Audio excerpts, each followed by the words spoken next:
네, 오늘부터 저희들은 이제 로마서 말씀을 같이 좀 상고를 하려고 합니다. 로마서는 로마에 보낸 편지가 로마서입니다. 이 글을 쓴 사람은 우리가 사도행전에서 계속 보았던 사도 바울이 썼고요. 이 로마서를 쓴 게 이제 연대가 AD 57년에서 58년 정도로 추정을 합니다만은 이때가 사도행전 20장을 배경으로 하고 있는 겁니다.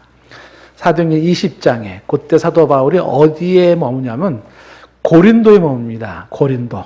지금 이제 그리스에 보면은 이제 갱그리아도 있고 이제 그 옆에 고린도에 머물렀을 때 그때 이제 바울이 로마서를 쓰게 됩니다. 소식을 접하면서 사도 바울은 로마를 가본 적도 없고 앞으로 갈 계획만 있었었는데 이미 로마에는 크리스찬들이 있었습니다. 언제 크리스찬이 생겼을까 생각을 해보면 사도행전 2장에서부터 생각해 볼 수도 있습니다. 사도행전 2장에 보면은 이제 오순절 날에 성령이 임하는 그 장면에 전 세계 사람들이 와서 복음을 듣습니다. 그때 몰려든 사람 중에 한 부류가 로마에서 온 사람들입니다. 그래서 이미 로마에서 복음을 듣고 크리스찬 된 사람들이 있었습니다. 자, 이제 그들을 향해서 사도 바울이 로마서를 쓰게 되는데 듣자 하니까 사도 바울이 로마에 있는 크리스찬들이 막 흔들리는 겁니다. 그래서 왜 저렇게 흔들리나 가만히 보니까 제일 큰 약점이 있어요. 흔들리는 신앙의 제일 큰 약점. 그게 뭐냐면 복음이 제대로 잡혀있질 않은 거예요. 복음이. 그래서 이 로마서를 통해서 사도 바울은 복음에 대한 아주 명확하고 분명한 메시지를 전달을 합니다. 그래서 이 복음에 굳건히 서서 흔들리지 말고 그 믿음을 잘 지키기를 원합니다. 그래서 그 로마에 있는 크리스찬들의 흔들리는 신앙을 잡기 위해서 쓴 편지가 로마서라는 편지입니다. 예를 들면 이제 우리가 1장 11절 말씀으로 미리 가보면 11절 끝에 이렇게 되어 있어요. 너희를 견고하게 하려 함이니 라고 되어 있습니다. 로마에 있는 너희들을 견고하게 세워주고 싶었다라고 하는 게 바울의 이야기인 것입니다. 뿐만 아니라 1장 16절로 건너가면 복음을 설명할 때 이 복음이 부끄러운 것이 아니다. 이 복음은 모든 믿는 자에게 구원을 주시는 하나님의 능력이다라는 얘기를 해요. 복음은 구원의 역사를 일으키는 하나님의 능력이에요. 파워. 그래서 이 복음이 잘 너희들 속에 서 있어야 된다는 거죠. 이어지는 17절 말씀에서도 이야기하는 게 뭐냐면 복음이라는 것에는 여기는 하나님의 의가 나타난다. 하나님의 의는 어디서 나타나냐면 복음에서 나타난다. 그러면서 이제 복음에 대한 설명을 구구절절하게 쫙 설명해 나가면서 로마서를 씁니다. 사도 바울이 한 번도 가보지 않은 로마에 지금 이 로마서 편지로 쓰는 이 편지의 글 로마서는요. 지금까지 역사 속에서 수많은 내노라하는 신학자들이 로마서를 읽으면서 감탄을 합니다. 왜 감탄하냐면 이렇게 복음을 정확하게 설명해 놓은 것이 없고 이렇게 복음을 설명하는데 논리정연하고 아주 이렇게 철학적인 그런 마인드로 설명해 놓은 것이 탁월하다는 겁니다. 그래서 로마서를 보는 사람마다 감탄에 마지 않습니다. 야, 이게 정말 사람이 쓴 글이냐라고 감탄할 만큼 너무나도 훌륭한 그러한 글을 쓰게 된 겁니다. 그래서 일부 어떤 학자는 이야기하기를 이렇게 설명을 해요. 성경 전체를 반지에 비유한다면 로마서는 그 반지의 보석과 같다. 이렇게 설명을 해요. 보석과 같다. 그만큼 성경 중에 성경이다라고 이야기를 할 만큼 로마서를 중요하게 생각합니다. 아니나 다를까 역사적으로 유명한 내노라 하는 사람들이 상당수가 로마서에서 깨져요. 로마서 완전히 깨져버리고 회심하고 그리고 역사에 혁혁한 인물로 바뀌어집니다. 대표적인 예를 하나 든다 그러면 이제 어거스틴 같은 사람이거든요. 어거스틴은 굉장히 방탕하고 그리고 아주 문란한 사람이었었어요. 아주 그렇게 추악한 죄악으로 만연되어 있는 늘 술에 쪄들고 살고 이단에 빠져 있었고 아주 음란하고 했었던 이 어거스틴이 로마서 13장의 말씀에 깨집니다. 로마서 13장에 이제는 어둠의 옷을 벗고 빛의 갑옷을 입자라고 하는 그런 내용들 13장 끝부분에 여기서 어거스틴이 회심을 하고 그가 성자가 되고 기독교 역사에 가장 중요한 한 획을 긋는 인물이 됩니다. 로마서에 의해서 인생이 달라져 버렸어요. 예수님을 만난 거 제대로. 어거스틴만 그런 것이 아니라 종교개혁자 마틴 루터도 마찬가지입니다. 올해가 2017년에 되어져서 종교개혁한 지가 딱 500주년입니다. 1517년에 종교개혁이 일어났는데 딱 500주년이에요 지금. 그래서 이 마틴 루터가 종교개혁을 하게 된, 그래서 개신교가 나오게 된 이 마틴 루터가 변화받은 것도 로마서입니다. 로마서 1장 17절 말씀에 오직 의인은 믿음으로 말미암아 산다는 이 말씀이 강력하게 그 영혼을 뒤집어 놓았어요. 그래서 이 로마서 말씀에 루터가 회심하고, 그가 원래 카톨릭 사제였는데 떠나고 카톨릭을 저항하고 그러면서 진정한 복음에 입각한 기독교를 세우는 일에 혁혁한 공을 세우게 되는 겁니다. 그러니까 마틴 루터도 로마서의 영향을 받았어요. 근데 마틴 루터만 그런 것도 아니에요. 감리교 있죠. 우리 감리교의 창설자가 요한 웨슬레인데 이 요한 웨슬레도 지금 마틴 루터의 로마서 주석 서문을 듣다가 거기서 깨져버린 거예요. 그래서 이 요한 웨슬레도 로마서에 깨져서 감리교를 창설할 만큼 위대한 인물로 바뀌어집니다. 뭐 이 웨슬레뿐만이 아니에요. 불후의 명작을 냈던 철로의 역정이라는 책을 썼던 존 버년도 로마서와 갈라디아서 말씀에 깨져 그가 하나님의 사람이 되었습니다. 황금의 입이라고 설교를 가장 잘했던 크리소스톰이라는 사람도 있는데 그분도 로마서의 말씀에 깨져서 변화된 사람이에요. 한국에도 이름 되면 알만한 아주 훌륭하신 여러 목사님들이 계신데 그분들도 로마서 말씀에 깨져요. 그 유난히 로마서 말씀에 수많은 사람들이 부딪히고 그리고 예수님을 향해 눈이 열려요. 그리고 이 인생을 완전히 터닝 포인트, 인생으로 바뀝니다. 이 로마서가 어마어마한 영향을 주었죠. 그래서 많은 사람들이 이 로마서가 굉장히 중요한 책이다라고 얘기하는 것이 한편 일리가 있습니다. 기독교의 우리 지금 이제 장로교나 이런 계통이 아주 유명하게 존경받는 목사님 중에 하나가 마틴 조이든 목사님인데, 마틴 조이든 로슨. 근데 이 마틴 로이드 존슨 목사님도 로마서 강의를 쓸 때 로마서만 가지고 책 3권을 쓰는데 이것도 불후의 명작으로 수많은 감동을 주고 있습니다. 자, 그런 로마서를 이제 우리가 오늘부터 한번 보겠다라는 거 하는 것입니다. 오늘은 이제 첫 시간이어서 이 로마서 1장 1절부터 7절까지의 말씀을 주목하는데 로마서 1장 1절부터 7절까지는 이게 편지 글이기 때문에 인사말입니다. 보통 편지 쓸 때는 처음에 인사말을 써요. 그래서 이 인사말을 쓰는 이 서론격인 1장 1절부터 7절까지 이 말씀을 가만히 들여다보면 우리가 인생을 살면서 꼭 던져보고 싶은 3가지 질문에 대답을 해주고 있습니다. 3가지 질문. 그 3가지 질문에 대답을 해주는 3가지 질문이 누구입니까? 이 질문에 하나하나 아주 대답을 해주는데 그 대답하는 그 내용이 예사롭지가 않습니다. 정말 우리가 귀 담아 들어야 되는 그런 대답을 주고 있습니다. 자, 누구입니까? 첫 번째 누구입니까를 좀 묻고 싶은 게 뭐냐면 예수님을 믿는 나는 누구입니까? 이 질문을 던질 때 이 서론에서 여기에 대한 대답을 주고 있습니다. 여러분, 예수 믿는 나는 누굽니까? 혹시 대답할 수 있습니까? 예수를 믿고 있는 나는 누굽니까? 이 질문을 던져볼 때 오늘 말씀 속에서 사도 바울은 예수 믿는 나는 말이야 누구냐 하면 이런 사람이야 라고 이야기를 하는데 어떻게 이야기를 하냐면요, 우리가 첫 번째 주목해 보는 것이 말씀에 이렇게 되어 있습니다. 자, 1절 말씀 보시면요, 로마서 1장 1절 말씀이에요. 로마서 1장 1절 말씀으로 가면 예수 그리스도의 종 바울은 이렇게 나옵니다. 바울이 지금 자신을 소개할 때 이렇게 소개하죠. 예수 그리스도의 종이라고 소개를 합니다. 예수 믿는 나는 누굽니까? 라는 질문에 대한 대답으로 우리가 들을 수 있는 게 뭐냐면 나는 예수 그리스도의 종이다. 이렇게 말을 하고 있는 것입니다. 예수 그리스도의 종이다. 이 종이라는 단어를 주목해 보는 겁니다.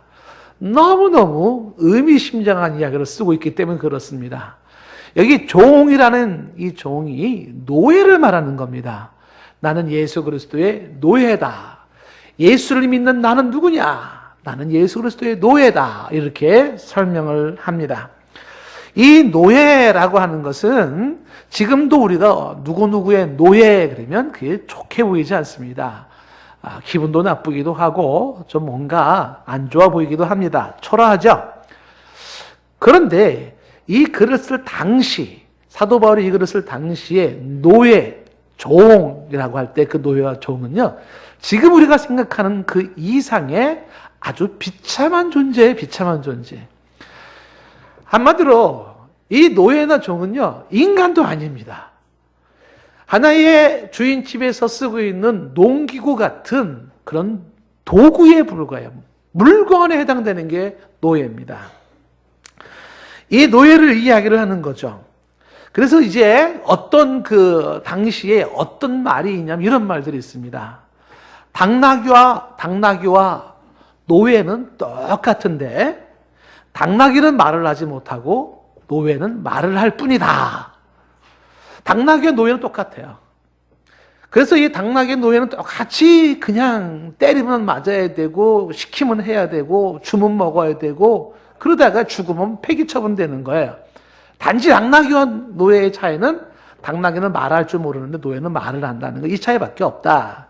그만큼 노예의 신세가 아주 안 좋게 평가되는 시대입니다. 그래서 이때 당시에는 이제 시장에 가면, 우리 말 현대시장 같이 시장에 가면은 오일 장스인데 가면은 노예를 매매를 합니다. 노예를 팔아요. 한 반 나체로 이렇게 해가지고서 쭉 세워놓습니다. 세워놓고 그리고 가격을 흥정을 하는 거예요. 그 가격 흥정하는 모습이 아주 영락없는 닭이나 소나 돼지를 흥정하는 것과 비슷합니다. 노예를 흥정하는 거죠.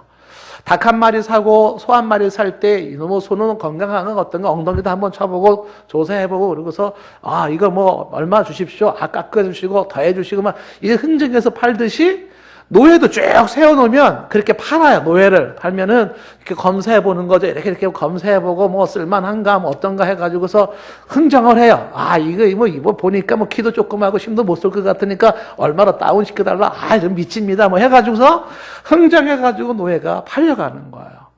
노예는 아무런 권한이 없어요. 그 팔려가면 새 주인을 만나면 귀에다가 구멍을 뚫습니다. 귀에다 구멍 뚫는 게 노예의 표시예요. 여성분들 귀걸이 하는 거 너무 좋아하지 마세요. 성경적으로. 그래서 구멍을 뚫어가지고 여기다가 소에다가 이제 네임택을 붙이듯이 붙이는 거죠. 거기 네임택이 뭐예요? 이 노예는 주인이 누구다. 이렇게 표시를 해놓는 거예요. 그 영구적으로 나는 그 주인의 소유물로 존속한다라는 표시로 귀에다가 귀를 뚫고 그렇게 표시를 붙이는 것입니다. 노예에는 이름이 없습니다. 노예에는 자기 생각이 없습니다. 노예는 자기 주장도 없습니다. 노예는 자기 뜻도 없어요. 노예는 자기 꿈도 없어요. 노예는 어떤 권리도 없고 노예는 어떤 자유도 없습니다. 한마디로 노예는 없어요. 누가만 있냐면 주인만 있습니다. 이게 노예인데 바울이 자기가 노예래요. 노예. 예수 그리스도의 노예라 이렇게 종이라라고 사도 바울이 이야기를 할 때 사도 바울은 예수 그리스도 앞에서 자신을 이렇게 설명을 하는 거죠. 예수 그리스도의 종 노예인 나는 예수 앞에서 내 이름도 없어요. 예수 그리스도 앞에 내 생각도 없어요. 예수 그리스도 앞에 나의 주장도 없고 예수 그리스도 앞에 내 뜻, 내 꿈도 없어요. 예수 그리스도 앞에 내 권리도 내 자유도 없어요. 오직 예수밖에 없어요. 나는 없고 예수만 있어요. 이것을 예수 그리스도의 종이라라고 이야기를 하는 것입니다. 예수 그리스도의 종 노예라고 이야기할 때 이 표현은 부끄러움도 아니고 억울함도 아니고 슬픔도 아닙니다. 너무너무 자랑스럽고 너무너무 당당하고 너무너무 좋고 너무너무 행복한 표현입니다. 억지로 너 종대시켜서 하는 게 아니에요. 사도 바울이 자원해서 나 말이지 예수 그리스도의 종 될 거야, 이렇게 고백을 하는 거죠. 이 고백이 마치 시편 84편의 10절 말씀에 나와 있는 이 말씀과 흡사해요. 고라 자손의 시편 84편 10절에 이렇게 말을 해요. 주의 궁전에서의 하루가 다른 곳에서의 첫날보다 나은즉 악인의 장막에 사는 것보다 내 하나님의 성전 문지기로 있는 것이 좋사오니 라고 얘기를 해요. 다른 곳에서 첫날 만나를 삶을 뭐해요? 그게는 중요하지 않아요. 예? 주의 궁전에서 하루로 사는 게 차라리 낫고요. 금은 보화가 있고 찬란한 장막에서 사는 그 악한 장막에 있는 것보다 나는 초라한 하나님의 성전 문지기로 있는 게 100번 1000번 좋다라고 얘기를 합니다. 이 고백과 비슷하게 사도 바울은 이야기하기를 지금 내가 누릴 수 있는 많은 것들을 포기해버려요. 자신은 배울 만큼 배워서 학식도 있고 집안도 로마의 시민권으로 짱짱하고 그리고 대우받고 잘 살 수 있는데 그게 다 중요하지 않아요. 내놓으라 하는 그 모든 것들이 중요하지 않아요. 그리고 선택한 게 뭐냐면 예수 그리스도의 노예를 선택했어요. 나 예수 그리스도의 종이다 라고 얘기를 합니다. 왜 그랬을까요? 왜 바울은 그렇게 이야기를 할까요? 그것은 예수 그리스도의 가치, 예수 그리스도의 존귀함을 알았기 때문에 그래요. 예수 그리스도의 가치와 예수 그리스도의 존귀함이 눈이 떠졌기 때문에 그래요. 사도 바울이 기꺼이 그의 종이 되고 싶고 그의 노예가 되고 싶고 그것이 행복하고 그것이 자랑이라고 말할 수 있을 만큼 예수 그리스도는 몸둘 바를 모를 만큼 인류 역사에 가장 존귀하고 귀한 존재인 것을 그는 알았기 때문입니다. 예수 그리스도 앞에서 자신이 서 있는 모습은 자신은 지극히 작은 자, 죄인 중에 괴수, 그리고 한없이 부족한 자의 모습이에요. 만삭되지 못해 태어난 자 같은 자신의 모습입니다.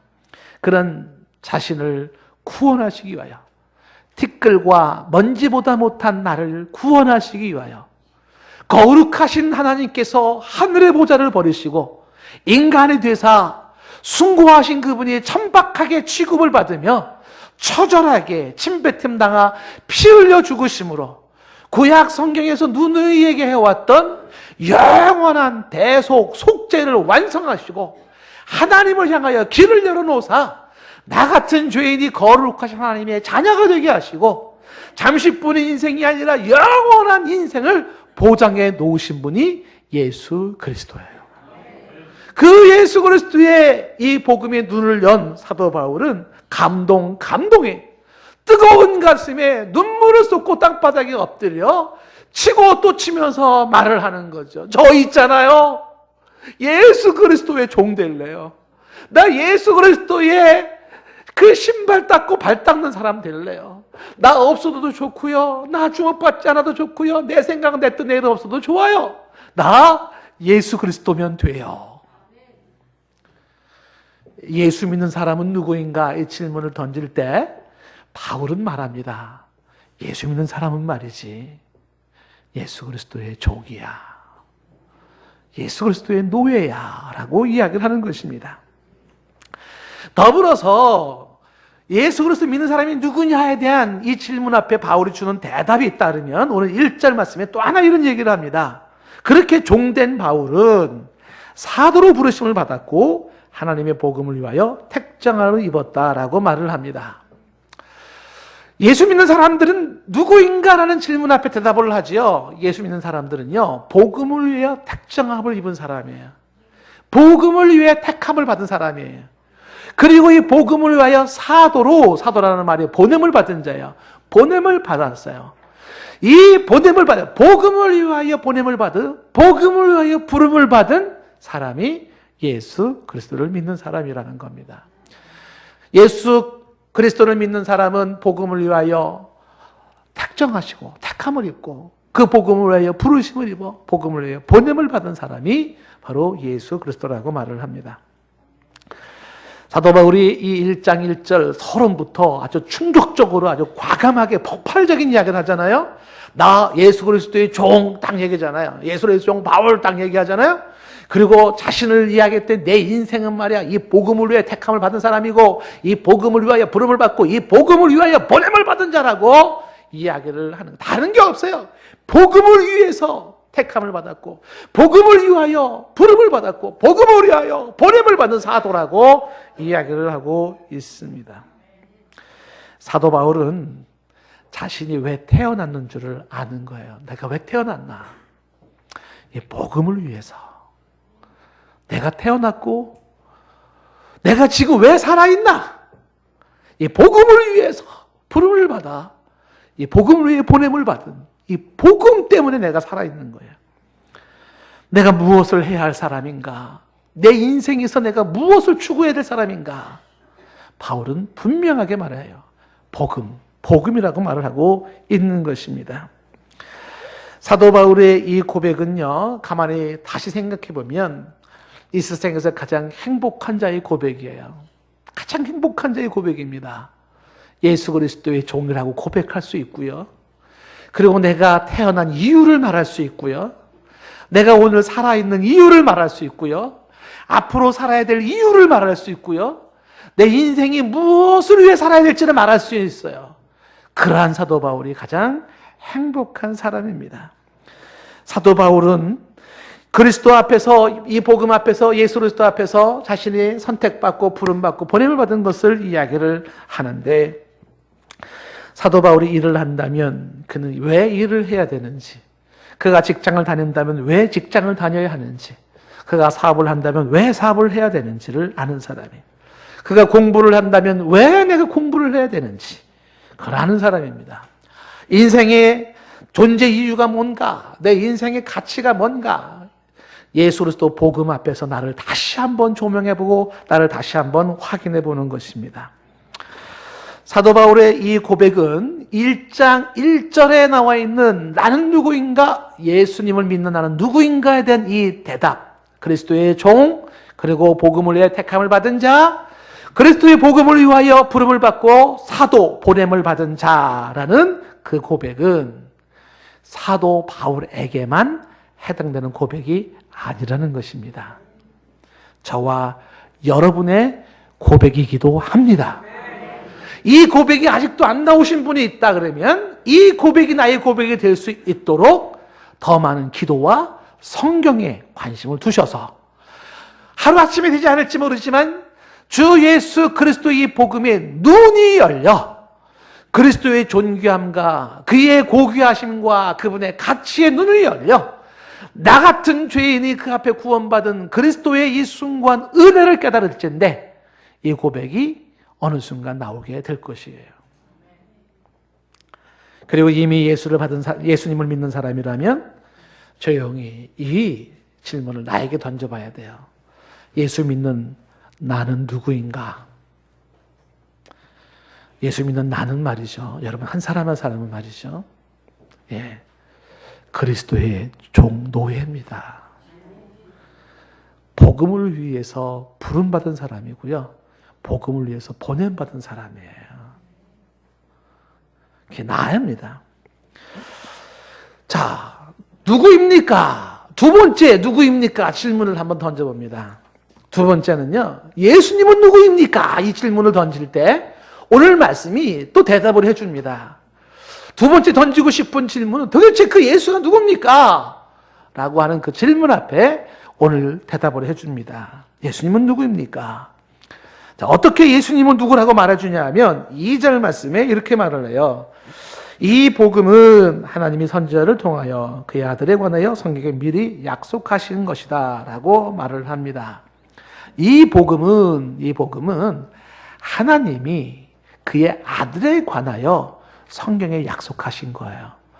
다시 말하면 그 예수님이 누구냐 하면 하나님의 아들로서 복음의 중심이에요.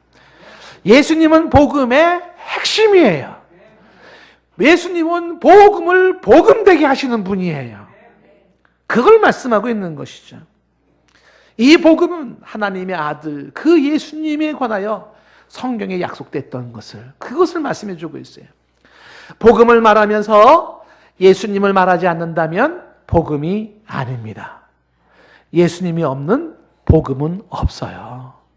아무리 복음이 좋은 소식, 굿뉴스라고 이렇게 저렇게 많이 얘기한다 할지라도 예수 그리스도를 말하지 않고 있다면 그것은 복음이 아닙니다. 뿐만 아니라 예수님을 무시하거나 예수님을 간과하거나 예수님을 약화시키거나 하는 것도 복음이 아닙니다. 복음은 오직 예수님께 집중하는 것이고 복음은 오직 예수님으로 충분한 것입니다. 만약에 복음이 이 예수님 한 분으로 충분하지 못하여서 다른 부언 설명을 하고 다른 그 어떤 것들이 요청되어지고 다른 어떤 것들이 주목받기 시작한다면 분명히 말하는데 그 복음 아니에요. 복음은 오직 예수로 끝나요. 예수 한 분으로 충분해요. 예수 외에 더할 것도 없고 대체할 것도 없어요. 이걸 말하는 거예요. 예수님은 복음의 중심이다, 핵심이다라고 이야기를 하고 있는 것입니다. 그러면서 이 2절 말씀에 뭐라고 말하냐면 이 복음을 이야기할 때 이 복음은 성경에 약속된 분이라고 얘기를 하는 거예요. 이 복음, 예수님이 누구냐? 복음의 핵심인 예수님, 그의 아들은 성경에 미리 약속되어졌다라고 얘기를 해요. 예수님은 어쩌다 우연히 역사 속에 존재했던 분이 아닙니다. 우연한 존재가 아니에요. 어떻게 살다 보니까 메시아 그리스도가 된 게 아니에요. 예수님은 출생부터가 목적 있는 출생을 했고 죽음도 목적 있는 죽음으로 죽어요. 그게 예수님의 모습이에요. 구약 성경에서 수도 없이 말하고 있는 메시아 그리스도를 예수라는 사람이 짜집기로 맞춰 나가는 게 아니라 구약의 성경을 연구하면 연구할수록 깊이 보면 볼수록 이 구약은 한 분 메시아를 집중하고 있는데 그 모습이 예수 그분에게서 완성되어지는 거예요. 출생부터 어디서 태어나서 어떻게 태어나서 천의 몸으로 태어나서 어떤 동네에서 태어나서 어떤 동네에서 살다가 어디로 몇 살 때 탈출을 하고 죽음의 길 속에 몰아나 돌아가고 어떤 기적으로 어떤 환자들을 어떻게 고치다가 무엇을 선포하다가 무슨 나귀를 타고 언제 들어가서 어떤 무덤에 장사되고 어떻게 죽어야 하고 나무에 달려 죽고 어떻게 며칠 만에 부활하고 며칠 만에 승천하고 재림하실 것까지 구약 성경이 쭉 얘기하는 그 약속이 바로 하나님의 아들 예수라고 하는 것입니다. 예수님이 누구냐라는 질문 앞에서 바울은 굳이 대답한다면 그분은 복음의 핵심이며 그분은 성경에 미리 약속되신 분이라는 겁니다. 약속대로 오셨고 약속대로 죽으시고 약속대로 다시 오실 분이십니다. 그러면서 예수님을 계속 설명을 할 때 그 예수님이 누구냐라는 설명을 이렇게 해요. 복음의 핵심인 예수님이 누구냐? 3절 말씀에 그의 아들에 대해서 예수님에 관하여 말하면 육신으로는 다윗의 혈통에서 나셨다라는 이야기를 합니다. 이 다윗의 혈통에서 나셨다라는 것은 예수님이 역사적인 실제 인물이라는 얘기예요. 역사적인 실제 인물이라는 겁니다. 예수님은 조상이 있어요. 그의 조상이 다윗이고 아버지는 요셉이고 어머니는 마리아예요. 그 예수님은 2000년 전에, 지금으로부터 2000년 전에 저 이스라엘 베들레헴에서 탄생하셨어요. 목수의 아들로 출생하셔서 병자를 치료하시고 하늘나라 천국 복음을 선포하시고 본디오 빌라도가 그걸 통치하실 그때에 그의 휘하에서 십자가에 못 박혀 죽으시고 3일 만에 부활하신 역사적인 실제 인물이에요. 제가 이렇게 구체적으로 얘기하는 이유가 있어요. 왜 그러냐면 그 역사적 예수, 이 historical Jesus, 이 역사적 예수를 그 무엇으로도 대체할 수가 없다는 겁니다.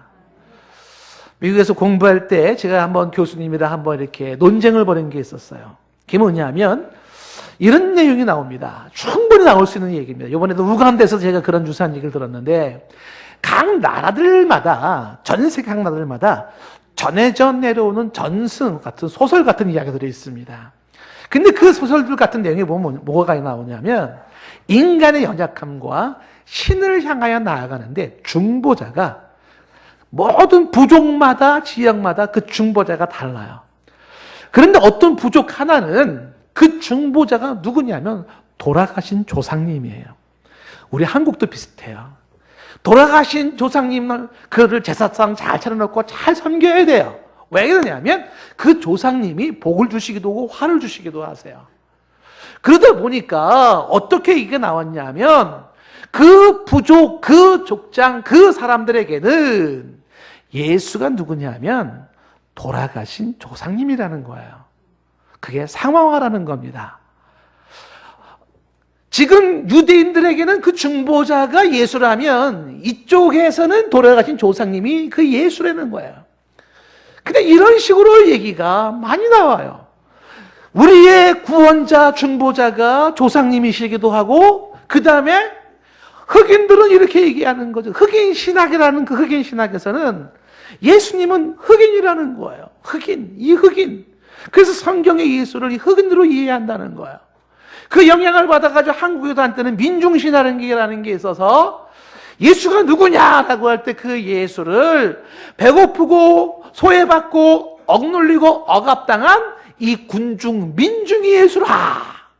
그래서 이 민중을 소중히 여기는 게 예수를 소중히 여기는 거다. 예수 이꼴 민중이 돼버렸어요.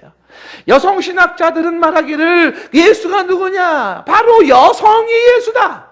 그러므로 여성을 존중해야 된다라고 얘기를 해요. 심지어는 동성애자들, 호모섹슈얼리티, 이 동성애자들은 예수가 동성애자다. 동성애자가 심볼 상징이 예수다. 이런 식으로 얘기를 해가지고 제가 논쟁을 벌였습니다. 아닙니다. 그렇지 않습니다. 예수는 말이죠. 돌아가신 조상님도 아니고요. 그 예수는요. 지금 여기 억눌린 자들, 가난한 자들, 이들이 예수가 아니에요. 흑인이 예수가 아니고요. 여성, 무슨 동성애자들, 그런 게 예수가 아니에요. 저 2000년 전에 이스라엘이라는 땅 베들레헴에서 마리아와 요셉 사이에 태어나 그리고 마국간에 태어나고 동방박사가 절을 했었고 거기서 나사렛에서 커서 그렇게 말씀을 선포하시고 세례를 받으시고 하나님의 음성을 들으시고 그리고 본디오 빌라도의 명령에 십자가에 죽으시고 부활하신 그분만이 예수예요. 그 누구도 그 예수를 대신할 수 있는 게 아니에요. 그분만이 예수 그리스도 메시아인 거예요. 바울은 분명하게 얘기를 하고 있는 거죠. 예수가 누구입니까? 라고 얘기할 때 예수를 대신할 수 있는 자가 없어요. 만약에 누군가가 어느 교주가 예수 노릇합니까? 어떤 누군가가 예수 노릇 대신하고 있습니까? 복음 아니에요. Historical Jesus, 역사적 예수, 그 예수, 다윗의 혈통에서 태어난 그 인간 예수, 그분이 바로 하나님의 아들로 복음의 중심, 핵심이라고 하는 것입니다. 어떤 분은 이 역사적 예수를 부정하시는 분도 계셔요. 그게 뭐냐면 이 예수는 역사적 예수를 인정할 수 없는 게, 다시 말하면 인간 예수를 인정할 수 없는 게 뭐냐면 예수님의 기록을 가만히 보니까 인간이 아닌 거예요. 말씀하시는 거 하나하나가 다 예수님은 하나님처럼 말씀하세요. 예수님 말씀 속에는요 추측이 없고 사과가 없어요. 나 아까 한 말 있잖아. 생각해보니까 잘못 말한 것 같아. 취소하거든. 이런 얘기도 없고요. 예수님은 불확실하게 내가 곧 길일지도 모르고 진리이면 좋겠는데 뭐 이렇게 말하는 것도 없어요. 예수님은 A is B예요. 항상 말씀 한마디 한마디가 진리고 양보나 후회가 없으셔요. 말씀하시는 게 오직 하나님의 말씀이고 그 말씀의 권세가 하나님의 권세예요. 예수님의 행동이 하나님처럼 행동하시고 생명을 집어넣기도 하고 자연을 명하여 잔잔케 하고 파도를 잠잠케 하고 무화과 나무를 마르기도 하시는 게 하나님의 모습이에요. 그리고 하나님처럼 그는 경배를 기꺼이 받으세요. 하나님처럼 경배받으면 벌레 먹어 죽어요. 저주받아요. 기꺼이 받으시고 당신 입으로 말씀하시기를 내가 하나님이라고 이야기를 하고 수많은 사람들이 예수님을 하나님이라고 얘기를 해요. 그걸 보니까 예수님은 인간이 아니라는 거죠. 예수님의 인성을 부정하는 것도 예수님을 잘못하는 거예요. 성경은 이런 사람들 향해서 이렇게 얘기해요. 요한일서 4장 1절과 2절 말씀에 요한일서 4장 1절과 2절 말씀. 사랑하는 자들아 영을 다 믿지 말고 오직 영들이 하나님께 속하였나 분별하라. 많은 거짓 선지자가 세상에 나왔는데 어떻게 분별하냐면 2절 말씀이에요. 이로써 너희가 하나님의 영을 알지니 곧 예수 그리스도께서 육체로 오신 것을 시인하는 영마다 하나님께 속한 것이요. 3절에 예수를 시인하지 아니하는 영마다 하나님께 속한 것이 아니니 이것이 곧 적그리스도 안타이크라이스트 예수 그리스도를 반대하는 자예요. 예수 그리스도가 누구냐라고 할 때 그 질문 앞에 바울은 말을 해주는 거예요. 뭐라고 말을 하고 있다고요? 예수 그리스도는 복음의 중심이다. 예수 그리스도는 복음의 중심이고 역사적인 인물로서 예수를 얘기하면서 동시에 강조하는 게 있어요. 그것이 뭐냐면 그러면서도 이 예수님은 하나님의 아들이고 하나님이라는 이야기를 합니다. 4절 말씀을 보시겠어요? 4절에 보면 성결의 영으로는 이라고 해요. 영으로는 아까 말씀에 3절에는 거기는 뭐래요? 육신으로는 3절에 육신으로는 지금 4절에는 영으로는 육적인 예수와 영적인 예수의 개념을 말씀하고 있어요. 아주 이해하기 힘든 심오한 이야기예요. 그 육적으로 분명히 인간으로서의 예수면서 동시에 역사적인 인물이면서 영적으로는 죽은 자들 가운데서 부활하셔서 능력으로 하나님의 아들로 선포되셨어요. 예수님은 부활하신 하나님의 아들입니다. 하나님의 아들. 예수님이 하나님의 아들이라고 얘기하는 것은 하나님과 동등한 존재임을 설명하는 거예요. 아버지와 아들로서 그 하나님과 예수님의 그 신비한 하나됨을 설명하는 거예요.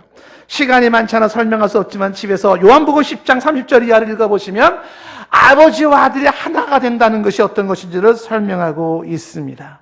이거는 뭐냐면 예수님은 하나님의 아들이라는 것입니다. 그래서 성경에는 의심 많은 도마가 이렇게 이야기를 해요. 요한복음 20장 28절 말씀에 도마가 말을 하잖아요. 의심 많은 도마가 예수의 부활을 믿을 수 없다던 도마가 말하기를 부활하신 주님을 보면서 나의 주시오 나의 하나님이라고 말해요. My Lord and my God 이라고 이야기합니다. 많이 얘기했잖아요. 호 큐리오스무 가이 호 데오스무 나의 주 나의 하나님 My God 당신은 나의 하나님입니다 라고 얘기를 하는 거예요. 그렇다면 예수님을 어떻게 정립할 수 있겠어요? 예수님은 완벽한 인간이면서 완벽한 하나님이세요. 그래서 완벽한 인간에게 인간을 대신하는 대속이 가능하고 완벽한 하나님이기에 구원은 오직 하나님만이 하실 수 있어서 예수님은 구원자가 될 수가 있죠. 그 예수 외에는 누구도 구원자가 될 수 없어요. 계속해서 여러분 4절 말씀에 오늘 이렇게 말씀하고 있어요. 예수님은 우리 주 그리스도다라고 얘기를 하고 있잖아요. 그리스도가 히브리 말로 메시아예요. 말의 뜻은 기름을 부었다라는 것입니다. 구약 성경에 메시아 기름 부음 받은 자들은 왕한테 제사장한테 선지자한테만 기름을 부었어요. 예수님을 메시아 그리스도라고 말하는 건 예수님이 영원한 왕이시고 예수님이 영원한 제사장이 되시고 예수님이 영원한 선지자가 되시기 때문에 그를 메시아 그리스도라고 이야기하는 것입니다. 누구의 그리스도라고요? 우리의 주 그리스도라고 말하는 거죠. 예수 믿는 저와 여러분들이 이렇게 말할 수 있어야 됩니다. 제가 한번 질문할게 대답해 보시겠습니까? 예수 믿는 여러분들은 왕이 누구십니까? 예수. 그걸 그리스도라고 고백하는 거예요.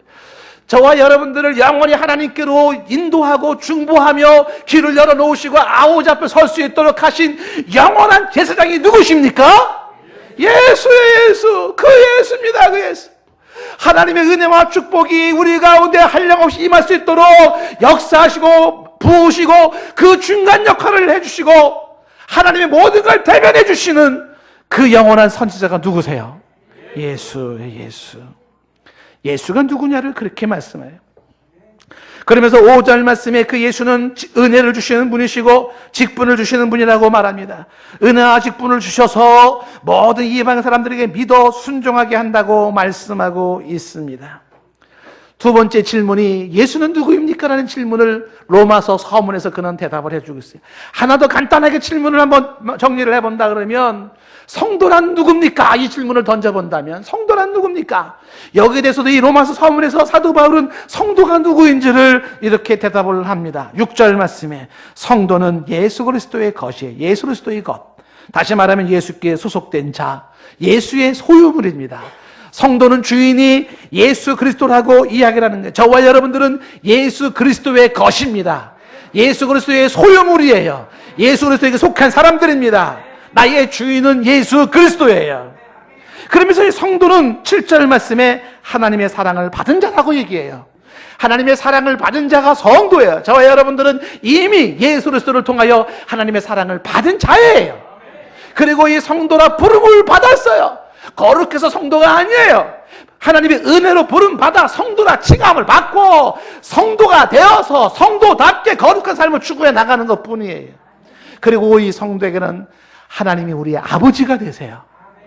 그리고 주 예수 그리스도로부터 그 아버지와 함께 은혜와 평강을 누리는 자예요. 내 평생에 은혜가 필요하고 내 평생에 평강이 필요한데 그것은 성도된 자에게 나의 아버지, 우리의 아버지, 그 아버지 하나님으로부터 나의 주 예수 그리스도로부터 그 은혜와 평강이 우리 가운데 임하시는 것입니다. 말씀이 다소 복잡한 느낌이 드는지는 모르겠어요. 누구입니까? 세 가지 누구입니까를 물어봤어요. 믿는 성도, 믿는 나는 누구입니까? 그리고 예수는 누구입니까? 성도는 누구입니까? 질문을 던질 때 여기에 로마서 1장 1절부터 7절까지의 대답을 해줍니다. 예수 믿는 나는 누구라고요? 나는 예수 그리스도의 종이에요. 나는 누구라고요? 복음을 위하여 택함을 입고 복음을 위하여 부름을 받고 복음을 위하여 보냄을 받은 자예요. 두 번째 질문인 예수님은 누굽니까? 이 질문 앞에 쭉 설명하여 예수님은 누구냐고요? 예수님은 복음의 핵심이에요.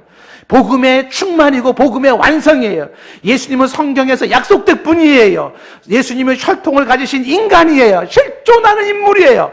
예수님은 하나님의 아들로 하나님이세요. 예수님은 그리스도 메시아예요. 예수님은 은혜와 직분을 주시는 분이에요. 그렇다면 성도는 누구입니까? 성도는 예수님의 것이에요. 성도는 하나님의 사랑을 받은 자예요. 성도는 성도라 부름을 받은 자요. 하나님을 아버지라 부르고 예수를 그리스도 하는 자예요. 성도는 그분으로부터 은혜와 평강을 받는 자입니다. 세 가지 질문을 집에서 다시 한번 던져보시고 로마서 1장부터 7절까지의 말씀 속에서 예수 믿는 나는 누구인지, 그 예수는 누구인지, 성도가 된다는 게 어떤 것인지 확인하는 은혜가 있기를 축복합니다.